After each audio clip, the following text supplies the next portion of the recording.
پھر امام بخاری رحمۃ اللہ علیہ نے اس حدیث کو اپنے استادوں سے نقل کیا، اور سارے استاد کوفہ کے رہنے والے تھے۔ احمد ابن اشکاب، محمد ابن فضیل، عمارہ ابن قعقاع اور ابی زرع، یہ سب کوفی تھے۔ اس لیے اس حدیث کو کہتے ہیں مسلسلم بالکوفیین، کہ اس کی روایت سارے کوفی محدثین کے ساتھ، اور انہوں نے اس کو روایت کیا ابو ہریرہ رضی اللہ عنہ سے، اور ابو ہریرہ رضی اللہ عنہ نے نبی علیہ السلام سے روایت کیا۔ اب ذرا حدیث کے متن کی طرف توجہ فرمائیے کہ نبی علیہ السلام نے ارشاد فرمایا کلمتان، دو کلمے ایسے ہیں، عام طور پہ تو کلمہ لفظ کو کہتے ہیں، مگر کبھی کبھی کلمے کا لفظ کلام کے اوپر بھی لاگو آ جاتا ہے۔ جیسے ہم کہتے ہیں نا کلمہ طیبہ، کلمہ شہادت، وہ کوئی ایک لفظ نہیں ہے، وہ پورا فکر ہے۔ تو کلمتان کا مطلب ہوگا کلامان، دو کلام ایسے ہیں، حبیبتان الی الرحمن، رحمان کو بڑے پیارے۔ اب اگر نبی علیہ السلام اتنی بات بھی فرما دیتے نا تو اہمیت بتانے کے لیے کافی تھی کہ دو کلمے ہیں جو رحمان کو بڑے پیارے ہیں۔ ہر بندہ جس کے دل میں اللہ کی محبت ہے، اس کے دل میں شوق اٹھتا کہ مجھے پتہ ہونا چاہیے کہ اللہ کو جو پیارے کلمات ہیں وہ کون سے ہیں۔ مگر نبی علیہ السلام نے ایک بات اور فرمائی، فرمایا خفیفتان علی اللسان، زبان سے ان کو پڑھنا بڑا آسان ہے، یعنی ان کے حروف ایسے ہیں للین حروفہما وسہولۃ مخارجہما، ان کے مخرج بھی آسان ہیں اور زبان سے ان کو نکالنا بھی آسان ہے۔ تو اور شوق بڑھ گیا کہ دو کلمے جو اللہ کو پیارے بھی بہت ہیں اور ان کا پڑھنا بھی بڑا آسان ہے، کوئی مشکل نہیں ہے۔ پھر نبی صاحب نے فرمایا ثقیلتان فی المیزان، مگر میزان کے اندر وہ بہت بھاری ہوں گے قیامت کے دن۔ تو یہ سن کے تو بندے کے شوق کی انتہا ہو جاتی ہے کہ بھئی وہ کلمات جو اللہ کو بھی پیارے لگتے ہیں، پڑھنے بھی آسان ہیں اور نام اعمال میں بھاری بھی بات ہوں گے، تو ہمیں پتہ چلے ہم بھی پڑھ سکیں۔ اس کو کہتے ہیں گفتگو کا حسن۔ یہ نبی علیہ السلام کی کلام کی صفت ہے کہ آپ صلی اللہ علیہ وسلم نے پہلے بات نہیں بتائی،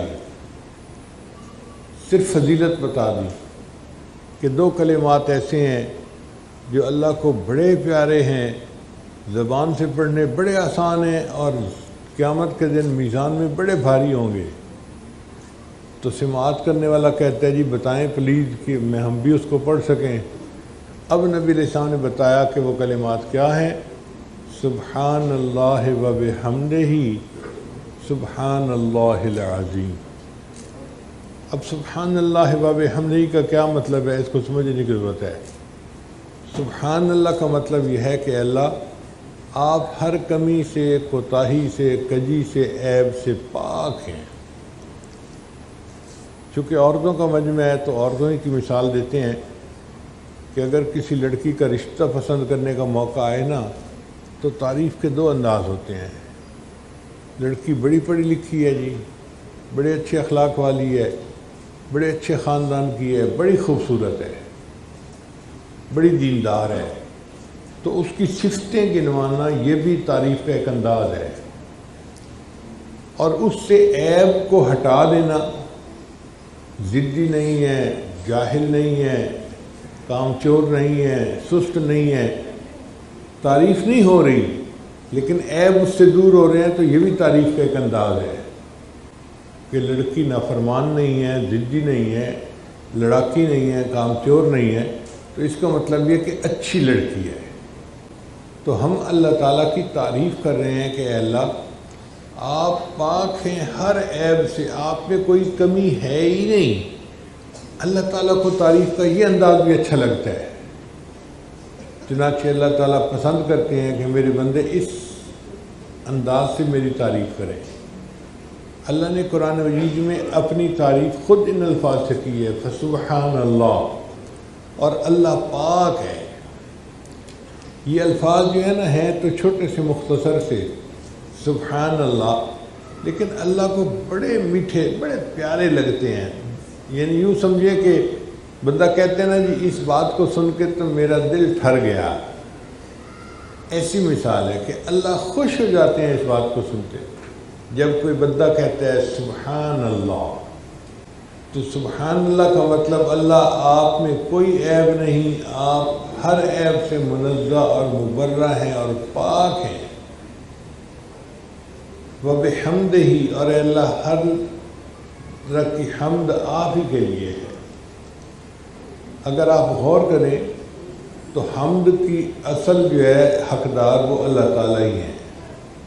دنیا میں کوئی بندہ کسی چیز کی تعریف کرے وہ حمد اللہ کی طرف لوٹتی ہے. آپ پھول کی تعریف کریں تو یہ اللہ کی طرف لوٹے گی. پھول کو کس نے پیدا کیا؟ تو تعریف تو اللہ کی ہو رہی ہے نا جو پیدا کرنے والا ہے. خامن بیوی کی تعریف کرے، بڑی نیک، بڑی خوبصورت، بڑی دیندار، خدمت گزار ہے، تو یہ تعریف کس کی ہوئی؟ اللہ کی، جس نے اس کی بیوی کو پیدا کیا. بیوی خامن کی تعریف کرے، بڑے اچھے اخلاق والے ہیں، بڑے مجھے خوش رکھا ہوا ہے، بڑے پیار دیتے ہیں، تو یہ تعریف کس کی ہوئی؟ اللہ کی، جس نے اس کے خامن کو پیدا کیا.